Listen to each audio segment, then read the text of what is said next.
പൊന്നാര ചങ്കള എന്നൊരു കിഡിലും വർക്കൗട്ട് നമ്മൾ ചെയ്തു കൊണ്ടിരിക്കണതാ. 1.5-2 കൊല്ലായി ഈ ഒരു മതിൽ തേക്കാൻ വേണ്ടിയിട്ട്. നമ്മളെ ടൈൽസിന്റെ മേശയിൽ കുറെ തേപ്പേറിനെ കിട്ടാഞ്ഞിട്ട് തേപ്പേരും വരാത്തോണ്ട് കൊറേ ദിവസമായി ഡിമാൻഡ് പറഞ്ഞിട്ടുണ്ട്. എന്നാ എന്താ അഭിപ്രായം? ഒരു ചാക്ക് സിമെന്റ് കൊടുന്ന് അത് കട്ടായി വെള്ളപ്പൊക്കത്തിന് വെള്ളപ്പൊക്കം വരുന്നുണ്ട്. അപ്പൊ അതിന് മുന്നോടിയായിട്ട് തേക്കാണ്. Paper ഉസാറാട്ടാ, full ബെൻഡാണെന്നുള്ളു. അപ്പോൾ പൊന്നാര ചെങ്കള കുറേ ദിവസമായിട്ട് വിളിക്കലോട്ടിട്ട്. അപ്പോൾ നമ്മളെ കൊണ്ട് കഴിയണതില്ല നമ്മൾ മാക്സിമം സ്പീഡിൽ ചെയ്ത് കൊടുക്കുക കേട്ടോ. പണി മാക്സിമം നമ്മളെല്ലാം വൃത്തിയിൽ ചെയ്ത് കൊടുക്കുക.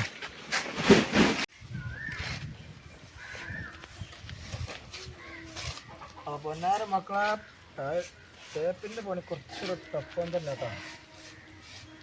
കുറച്ചൊരു ഇടങ്ങാറെടുത്ത് പണി നോക്കാം. എല്ലാ പണിക്കും ഇടങ്ങാറുണ്ട്, അതിൻ്റെതായിട്ടുള്ള റിസ്കുകൾ കാര്യങ്ങൾ.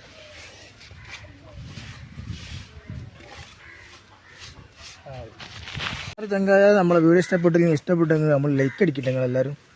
അതാണ് നമ്മളെ വിഷയം. അപ്പോൾ ചങ്കളെ സൈഡൊക്കെ നല്ല ഉറട്ടാണ് കേട്ടോ. എന്ന് വെച്ചിട്ടുണ്ടെങ്കിൽ സൈഡ് പൊട്ടാക്കാൻ വേണ്ടിയിട്ടാണ്. ആ സാധനങ്ങൾ കാക്കകൾ പൂച്ചകളൊക്കെ വന്ന് ഇരിക്കാക്കാൻ വേണ്ടിയിട്ടുള്ളത്.